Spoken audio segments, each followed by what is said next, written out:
y'all, this is Jan with Queens Up Poker. Welcome to my channel. Or if you're coming back, welcome back to my channel. Hope you're having a great day, and I'm so thankful that you chose to spend a little piece of it with me. So if you follow me on Instagram, I hope you follow me on Instagram, I told you on Monday that I would give you the story of how I got felted in record time at the tournament on Monday night. So this is one of those tournaments where the players can buy a bunch of chips, or they can support the venue, and based on how much money they spend at the venue, they get chipped up, so they get a bunch more chips based on how much they buy. And so I actually spent a little more than I normally do. I wanted to support the venue, and I was hungry. So I got a little something to eat, a little something to drink, and I sat down ready to play, and here's what happened. So I'm sitting in the cutoff position, and I look down at deuce 4 of spades.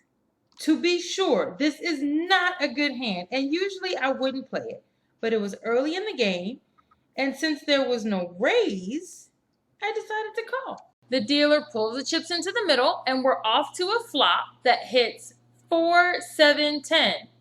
Well, I paired my 4. The first player to act takes a look at his cards one more time. Then, without missing a beat, he reaches into his stack and comes out with a bet of 600. This was a small bet. I assumed it was a feeler bet, so I called. So we're heads up to the turn, which hits 4 of diamonds? I just hit trips? Gotta love that. 5,000. Well, that escalated quickly. Is he chasing a diamond flush, or does he actually have a 4? You know what? Raise to 11,000. And this, ladies and gentlemen, is what you call a snap all-in shove. Seriously? Is all that really necessary? Is he honestly going for max value, or is he just being a bully? I'm all in. So he looked genuinely shocked, and then he turns over 7, 4 of hearts. Seriously? So he flopped 2 pair, turned a boat, and the river card is irrelevant because I'm drawing dead. I was so annoyed. And he scoops the whole pot.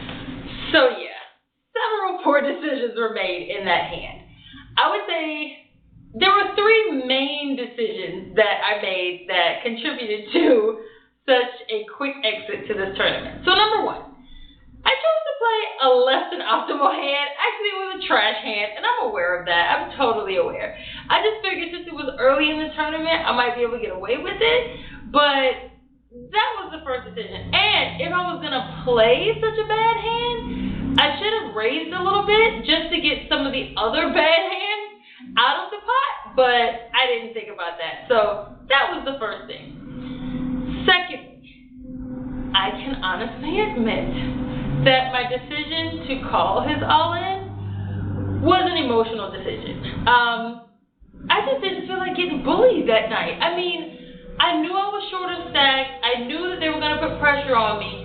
And in all honesty, even though I figured no matter what, if he had a 4 in his hand, no matter what other card his kicker was, it was going to be bigger than my 2. I knew that, but I just did not feel like getting bullied. And so I made a completely irrational, 100% emotional decision to push all my chips in. And that was completely on me. I can't fault him for making that decision.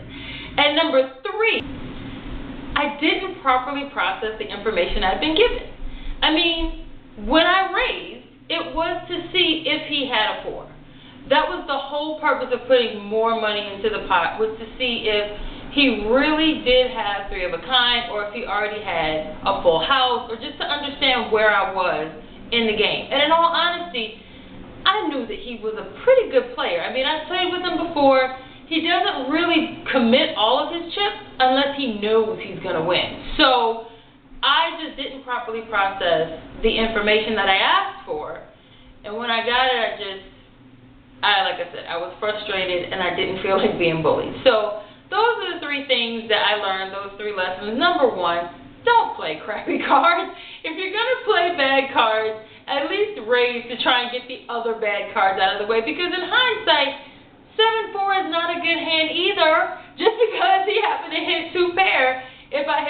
case, he may not have even been in the pot. Secondly, like I said, was not making an emotional decision. If I had just taken a breath, and thought about it, I most likely would have been able to get out of the way or fold the hand. And number 3, knowing if I'm asking for information, pay attention to the information when you get it. You know, think about it. And that's one of the things that I like about some of the other female poker players that I see play. They always take a few minutes to think about what they're going to do before they make a decision. Very, very few of their decisions are made strictly on emotion. And this is male or female poker players. I just like watching the ladies.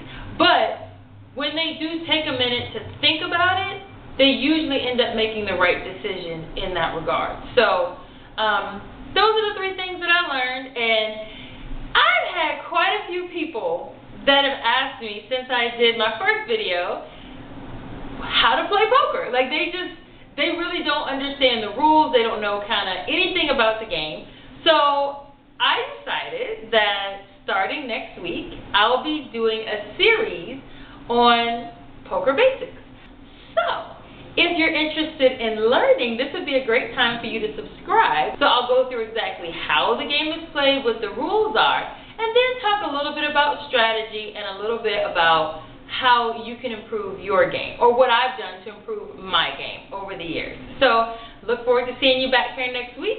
If you liked this video, please leave a thumbs up. And again, I'm thankful that you chose to spend a little piece of your day with me. I hope the rest of it is as great as the first part.